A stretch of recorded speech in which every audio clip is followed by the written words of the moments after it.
What's going on, everyone? In today's video, I'm going to go over the 10-step profit checklist that I made as part of my Amazon Masterclass. I wanted to share it with you out there because the Masterclass is going to be super valuable and it's going to be launching on November 10th. So I'm super excited for it to come out. I put a lot of work into it. It's over 75 plus videos that are all edited and look really clean and super nice. And the goal of it is to help you scale your Amazon business. So my goal is to get you to 6 figures no matter where you're at. And I think that if you follow my steps, I've been able to do it. These are the things that I've been using. I'm giving away, I guess, all of my secrets or all the strategies and tools that I use, and I walk you through just my entire thought process behind how I flip books from Amazon to Amazon. So enjoy the video. It's super valuable. And by the way, if you want an actual document version of the 10-step profit checklist, make sure you check out the link below and join the newsletter. So with that said, let's get right into the video.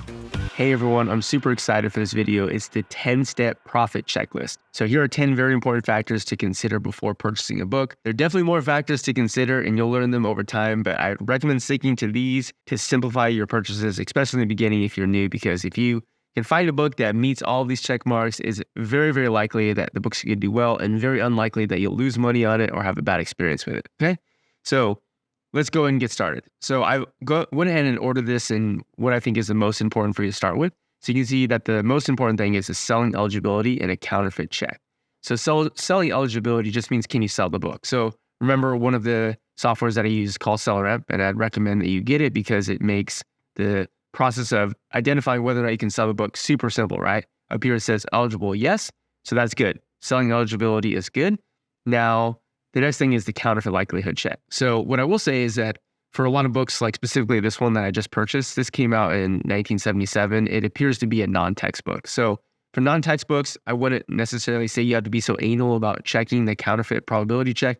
But specifically, if you are targeting textbooks, you're definitely going to want to go ahead and open up this calculator, enter in the ISBN, say that you're not a robot, click check. And if it says unlikely, you're good to go. If it says likely or very likely or highly likely, then that's absolutely not worth it, and you're going to move on to the next book. Okay, the second check is the book the cheapest price it's ever been? Or at least the cheapest it's ever been within the past year?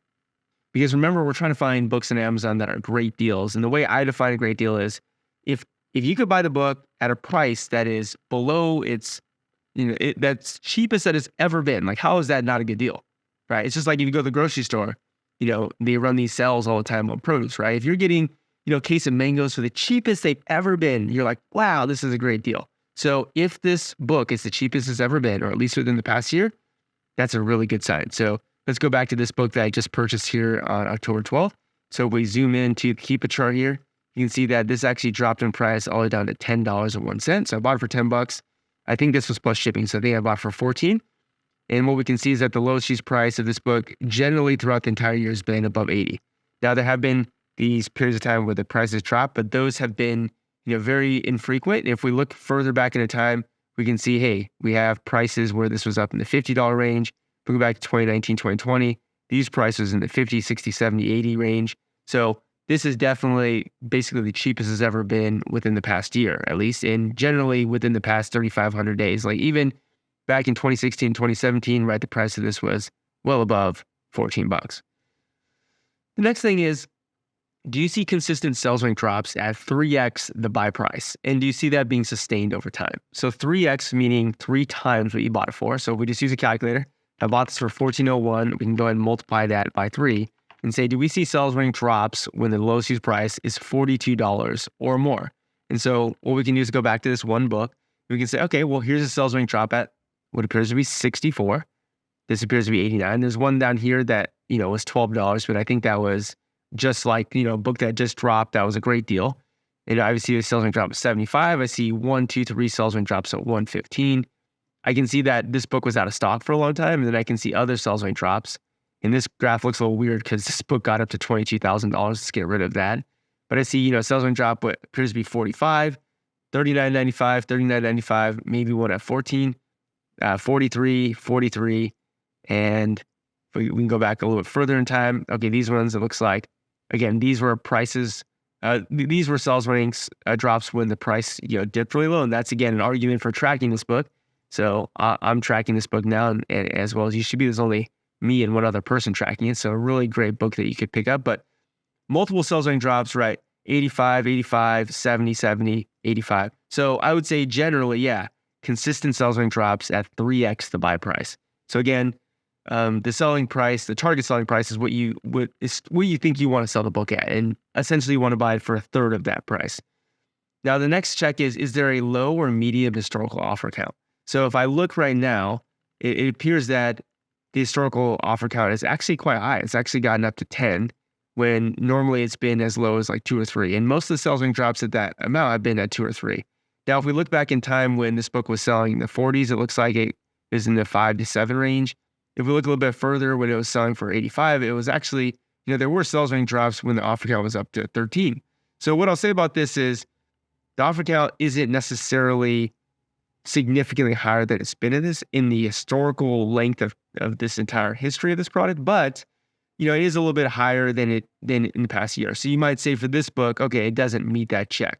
And the point about the 10-step profit checklist is that I'm not saying don't buy the book unless all 10 of these things are met. Obviously, if these two are not met, then yeah, don't buy the book. But,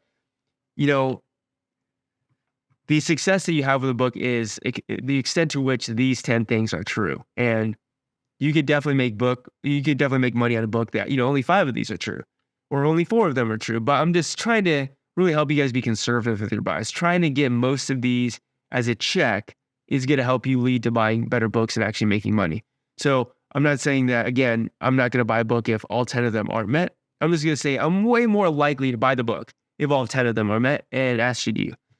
Okay, so a few low offers with the rest being significantly higher. Okay, so that's the next step. So if we were to look at this and we look at the offers, I bought the copy for 14. So basically, if you were to come to this listing when I bought it, it was 14, then 35, then 44, then 45. So that price differential from 14 to 35, that's a pretty big gap, right? That's a pretty significant gap. If you look at this other book that I just recently bought, you can see I bought it for $8 plus shipping. So I bought it for 12. Keep a graph of this. This book looks pretty good over the last year. And this is actually out of stock. So in this case, there actually is nothing else to compare it to. That's actually a really good sign as well.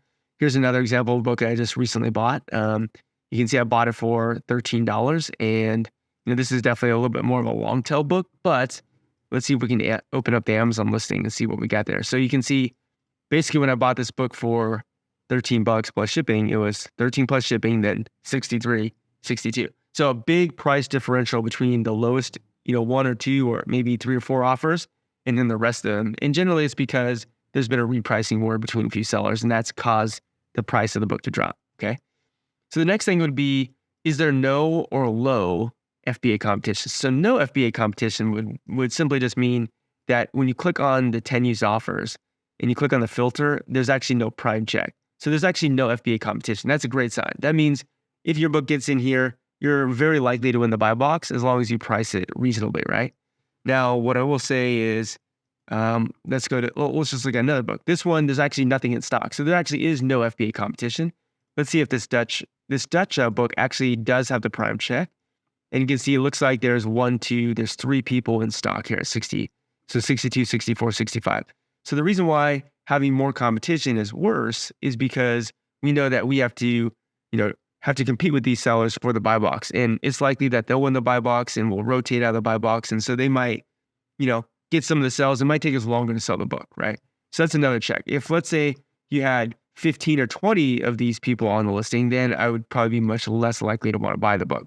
So again, I'm not saying that any of these are automatic yes or no's. I'm saying it's a scale, like it's a spectrum. It's like these things are going to help you decide to what degree or what likelihood, do you feel confident buying this book?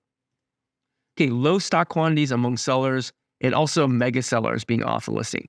So low stock quantities. So if I'm looking at this book here and I see all these people have 1 in stock, that's a good sign.